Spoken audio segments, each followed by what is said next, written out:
Un bain de foule dans son fief. Le Premier ministre sortant, Abhisit Vejjajiva, fait campagne à Bangkok. Il peut compter sur le soutien des militaires, du palais royal et des élites urbaines.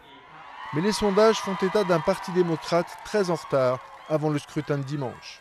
Vous avez d'un côté le Parti démocrate qui propose de travailler pour le peuple, et de l'autre, le Parti Pheu Thai, qui montre de plus en plus clairement son intérêt pour les problèmes d'un seul homme, et non pour ceux du peuple.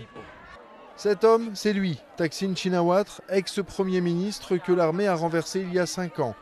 Il vit en exil pour échapper à 2 ans de prison pour corruption, et beaucoup voient cette élection comme un référendum pour ou contre lui. Son parti, le Pheu Thai, a choisi sa sœur Yingluck comme candidate au poste de Premier ministre.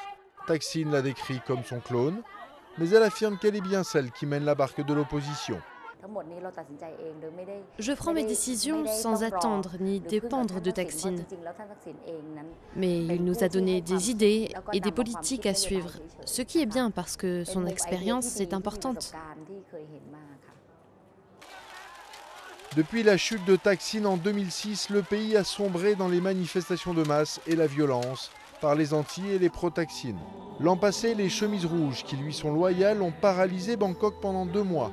Jusqu'à un assaut de l'armée, la crise a fait en tout plus de 90 morts.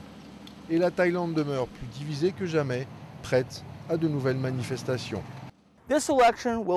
Cette élection conduira encore à la violence parce que quel que soit celui qui formera le prochain gouvernement, il y aura des manifestants dans la rue pour s'y opposer. Et cela signifie qu'aucun parti ne peut vraiment revendiquer un mandat de l'ensemble du peuple thaïlandais. Ni les démocrates ni l'opposition ne devraient remporter la majorité absolue. Les petits partis devraient conserver le rôle de faiseur de roi. Reste un acteur, l'armée, aussi riche que puissante, et beaucoup craignent qu'une nouvelle victoire des alliés de Thaksin n'entraîne ni plus ni moins qu'un nouveau coup d'État.